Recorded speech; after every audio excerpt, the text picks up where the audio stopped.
nikah lah. Rusli nikahkan Azman Kamla jadi saksi. Dekat mana betulnya? Ha? Dekat mana sahnya? Ha, pula dah. Aku juga yang kena. Amira sendiri, warga negara Kemboja, kahwin dengan rakyat Malaysia mengikut prosedur.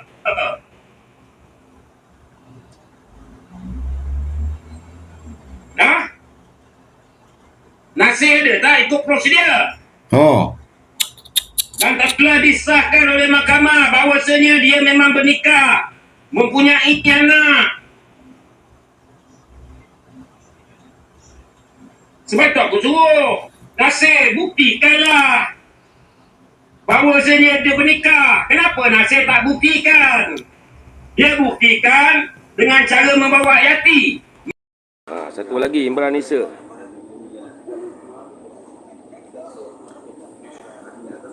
Kalau dah kau menagih dadah, duit habis dekat dadah, engkau bercerai, itu bukan kerana aku. Itu bukan kerana aku. InsyaAllah, kalau aku ke Sungai Buloh besok, InsyaAllah aku akan kutip kau.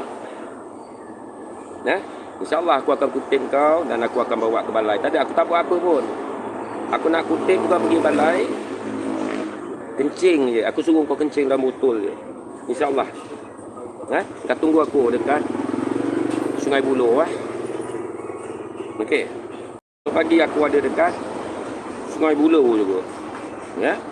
Dan aku akan bawa, seandainya betul engkau ada buat permohonan untuk engkau mendapat IC penduduk tetap, aku akan pastikan IC itu engkau tidak dapat. Aku akan pastikan. Kau ingat, siapa yang nikahkan kau? Bapak saudara kau nikahkan kau. Adakah bapak saudara kau yang nikahkan engkau itu dilantik oleh Jais? Tidak. Tidak. So, engkau nikah pun mungkin perut engkau dah buncit. Sebab engkau dah berjubur dengan budak isap dadah. Sebab itu anak engkau lahir kurang. Anak engkau kurang sihat. Sebab apa? Air mani orang isap dadah. Faham? Jadi cerita dia itu sajalah. Imran Nisa, satu kali aku calling, terbatal kertas yang ada dekat Amirah.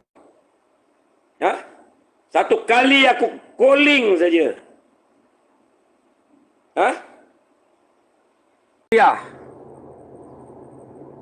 Hadiah daripada Anugerah Tan Sri. Fail kau di atas meja dia untuk pagi esok adalah di bahagian atas sekali. So, benda-benda ni dah sampai dekat Bukit Aman. Engkau tak payah nak sembang, suruh cari. Apa kata dia gila?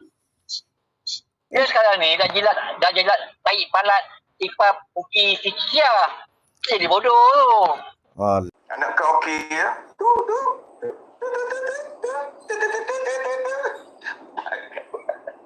Bodoh.